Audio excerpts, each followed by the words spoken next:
Sesungguhnya walau ku kutip semua permata di dasar lautan.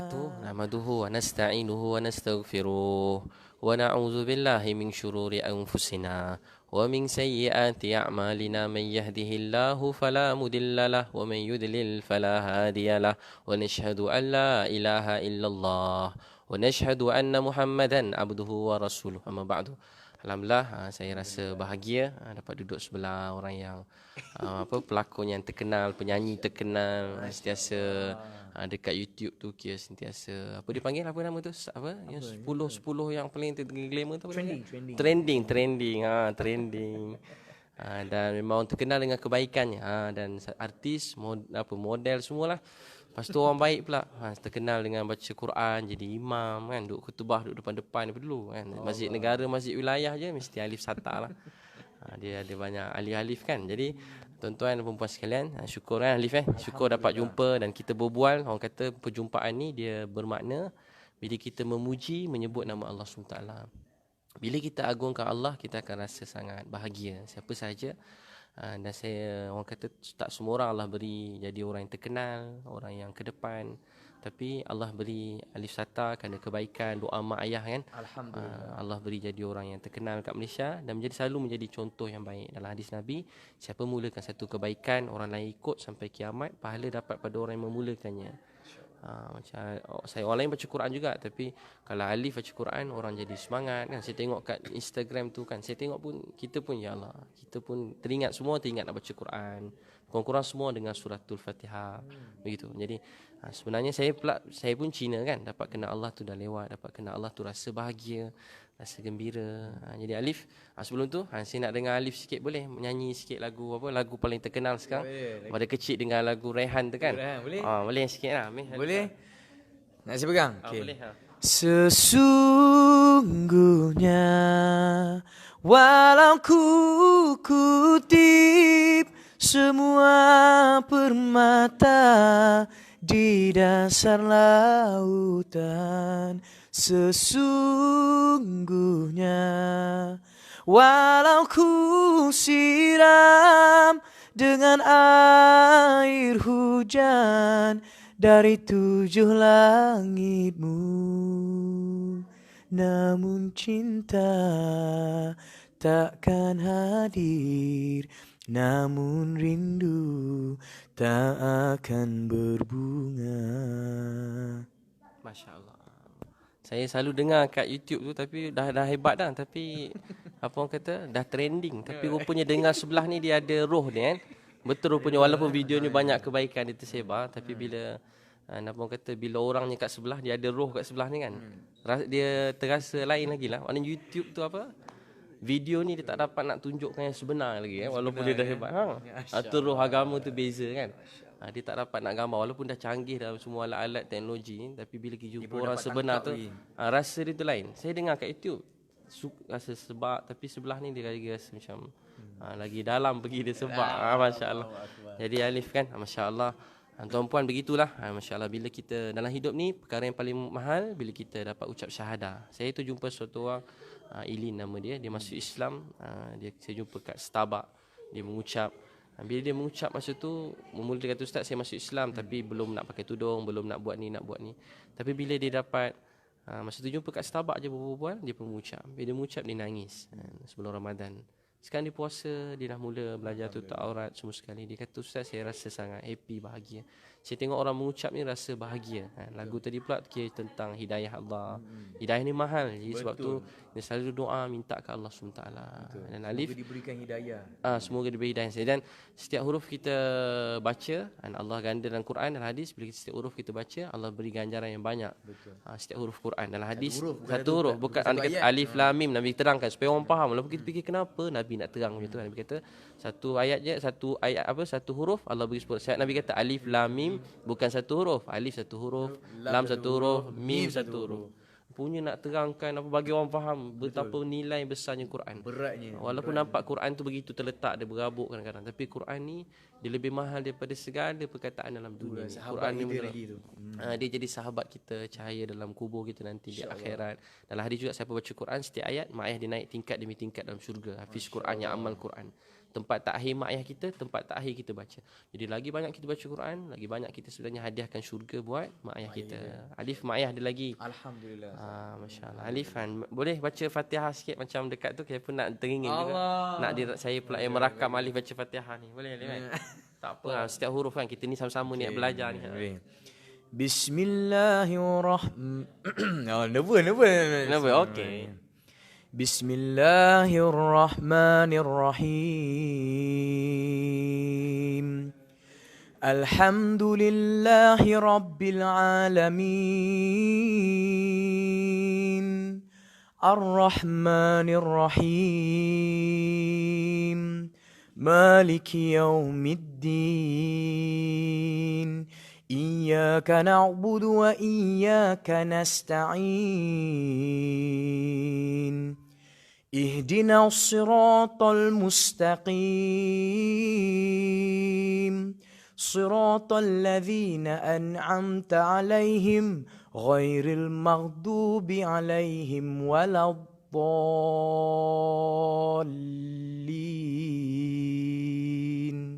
Amin. Masya Allah. Wah, Masya Allah. Syabas ni. Sedap baca. Hebat lah. Masya Allah. Saya pun tak apa. Saya tak boleh try baca sebab jalan mu'alaf kan. Dia tak apa boleh juga. Jadi Alif kan, katalah dalam hidup kita, kita di mana pun kita duduk, Allah hantar kita kuntum khaira ummatin ukhrijat linnas, umat yang terbaik dikeluarkan untuk manusia, mengajak kepada kebaikan dan tegah pada kemukaran dan beriman pada Allah. Jadi kat mana pun kita duduk, kita nombor satu hamba Allah, nombor dua umat Nabi SAW, ketiga pewaris Al-Quran. Jadi Alif katalah orang baik ni selalu fikir Nabi SAW, sahabat, tujuan hidup kita ialah redha Allah. Dan mereka sentiasa berusaha untuk dekat dengan Allah. Alif juga seorang ayah yang suami yang penyayang. Isteri pun tengah mengandung Saya puji bagi Allah dan anak. Dah 2 orang Alif Dua orang. Masuk 3 lah ni insya-Allah. Jadi Alif katalah dalam hidup saya selalu fikir, dalam jadual hidup kita, saya selalu fikir apa kalau katalah kalau hari ni hari takhir kita, tak ada esok, tak ada lusa, tak ada minggu depan, tak ada tahun depan. Dalam jadual kan sibuk. Kita kan sibuk. Saya pun tanya Ustaz, sibuk. Tadi Alif tanya kan, sibuk Alif kan. Sebenarnya Alif pun boleh tahan juga man tadi 100 kilo lebih kan, naik kayu bersikal, lagi sibuk. Tapi kita selalu jawab sibuk. Dalam sibuk tu tapi dia kata ajal ni datang bila-bila masa je. Saya tu ada accident kemalangan. Jadi bila kemalangan tengah kat kanan, saya rasa tiba ada macam himpit kereta. Tengah laju juga. Jadi kawan saya kata, Ustaz tak boleh naik elak. Dia sempat jerit. Saya pun sempat jerit. Saya kata kat dia, saya mengucap, saya kata kat dia, hari inilah hari mungkin yang kita tunggu-tunggu selama ni. Sebab hadis Nabi, kita selagi hidup jangan nak mati, kita berjuang. Jangan doa mati, jangan nak mati. Kita sentiasa berjuang, menyampaikan kebaikan, bimbing isteri, anak-anak, biar pegang tangan sampai syurga. Jangan lepaskan keluarga kita, mak, ayah, adik-beradik, seorang pun jangan lepaskan. Walaupun dia buat kesalahan, dia adik-beradik ke siapa, saudara-saudara jangan lepaskan. Pegang tangan dia sampai syurga. Tapi bila mati datang, dalam hadis kata, satu orang hamba jumpa Allah gembira untuk berjumpa dengan dia. Siapa jumpa Allah dalam keadaan tak gembira, maha suci Allah, Allah pun tak gembira. Hari mati datang, kalau kita rasa tu hari mati, kita kata, Ya Allah, saya gembira untuk bertemu dengan kau. Sebab dia jaga kita, dia pelihara kita daripada dulu sampai sekarang. Kita berbual ni pun dia tengok kita. Disaksikan dan setiap perkataan kita. Tak ada satu pun yang sia-sia.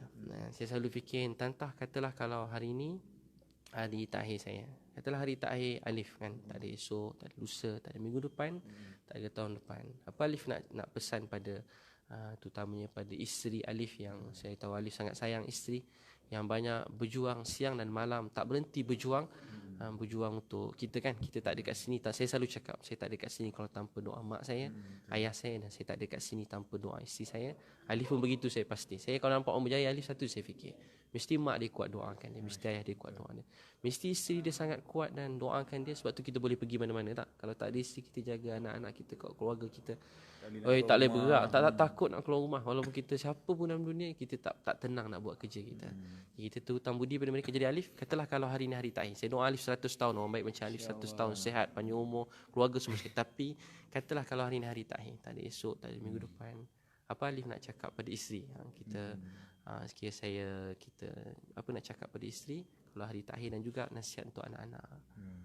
Aku nak pesan dia, cuba yang kalau hari ni hari takhir, tak ada esok, tak ada lusa, tak ada minggu depan. Bila ustaz tanya tu, dia begitu. terus rasa bergetar ni jiwa ni kan.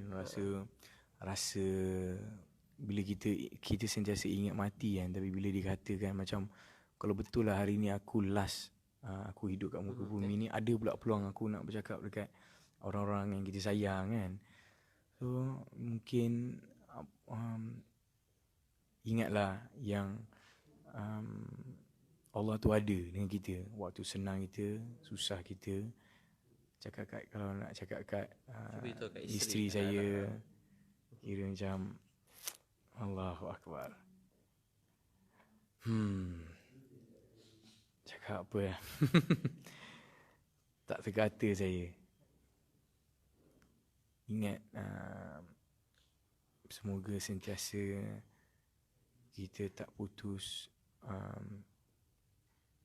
First, bila kalau kita rasa kita mati kan, kita nak orang sentiasa mendoakan, sedekahkan Al-Fatihah kepada kita, selalu mendoakan. Tapi kalau Alif lah, kalau hari ni last, mungkin kita nak cakap pada isteri Alif yang never stop praying, never stop berdoa, and never ever give up. Jaga anak-anak, bimbing diorang agar Allah will always be their main priority. God is their main priority. Dah Ustaz. Boleh sebut nama anak pun okey. Ni cerita nasihat kan. satu hari dia dah besar ni. Aduh, tengah nak menahan air mata keluar ni bila fikir. Kan kita tengok macam Datuk Hasanuddin kan, bila dia meninggal kan, adik-beradik arwah Dr. Haruddin. Bila meninggal kan ada video dia kata anak-anak ayah macam gitu kan. Jadi satu hari bila dia dah tak ada, rupanya video tu anak dia dengar dan jadi macam obat. Macam saya rindu mak saya. Tapi yalah, masa tak ada teknologi sangat lagi tu pun tak rakam sangat suara mak. Rindu teringin nak dengar suara dia. So apa nak cakap pada anak? So pesan je terus pada anak, mudah-mudahan sebut nama dia begitu. Atau dia dah besar esok. Kepada anak-anak daddy, always take care of your mom, take care of Tommy and Todi, take care of each other. Jangan gaduh-gaduh, jangan lupa solat, jangan putus doa, and jangan sia-siakan amalan baik kita tu dengan benda-benda yang melakukan benda-benda yang tak baik. And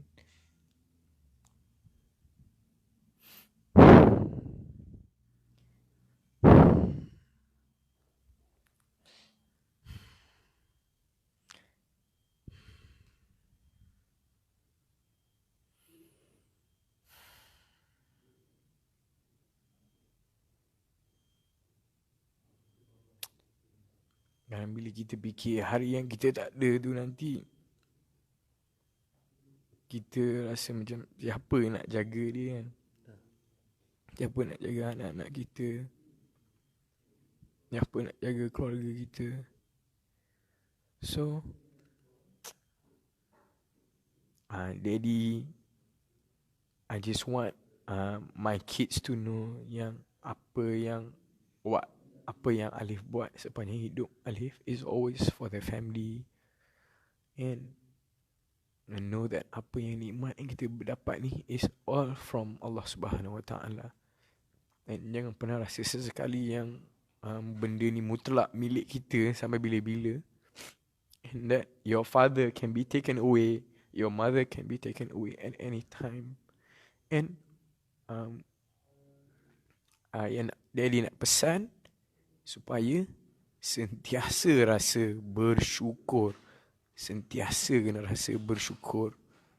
Apa-apa yang situasi yang kita ada, kena sentiasa bersyukur. InsyaAllah Allah akan sentiasa berada bersama kita bila kita tahu bersyukur pada dia, insyaAllah.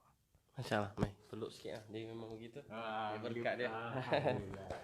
Doa okey. Alhamdulillah. Itu.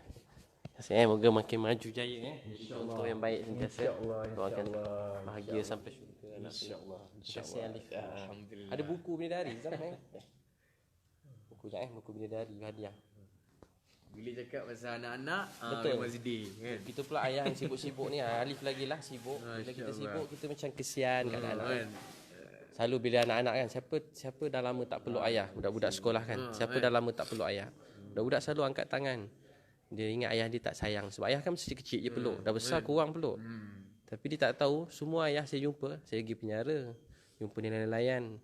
Hampir semua ayah muka habis ganas lah. Tapi bila tanya anak nangis kat penjara. Dia kata apa? Ustaz, saya tengah laut dapat seekor ikan, saya doa ya Allah, bagilah ekor ikan kedua, ikan ketiga supaya dapat sara anak-anak. Ayah depan anak kan garang je. Ayah antara cuba tanya siapa nama apa yang paling kaya Cina siapa? Dia kata antara penyesalan dalam hidup apa dia? Tak sempat tengok anak-anak membesar, tak beri masa untuk anak-anak. Kita kadang confuse nak pergi kerja tapi nak kena jaga anak. Dan nangis betul ke apa aku buat? Saya sendiri walaupun samalah. Berdakwah semua fikir apa ya Allah betul ke aku buat ni? Nak jaga anak ke nak begini? Nak pergi ni kerja ke nak menjaga anak-anak ke ni? Jadi kita selalu fikir begitu. Betul. Ayah pula suka sorok menangis depan anak dia garang. Adif tak garang lah kot. Tapi dia selalu dia tersorok depan anak, depan isteri tunjuk bahagian pak marah tapi bahagian apa? Bahagian sedih ni kita simpan. Betul. Sedih seorang simpan. Ayah berhenti kereta tepi jalan kalau anak sakit, nangis kuat-kuat. Naik motor, berhenti tepi jalan nangis. Isteri bersalin, kalau pergi hospital, pergi kat surau hospital. Bapa nangis. Ramai lelaki nangis. Tengok isteri bersalin. Tapi depan isteri, wah, dia tak nak muka garang. Dia senyum pun tak mahu. Betul. Ada kawan saya garang muka dengan isteri bergaduh. Jumpa saya, Ustaz, saya tak faham kahwin ni. Nangis tiba-tiba peluk kita. Tapi depan isteri tak tunjuk kan. Dia terlupa isteri nak tengok yang itulah part yang dia nangis tu kan. Betul. Alif, terima kasih. Tahniah buku Isteriku Bidadari. So saya hadiahkan. Doakan Isteriku Bidadari. 11 kaedah bimbing keluarga. Baik, terima kasih. Terima kasih.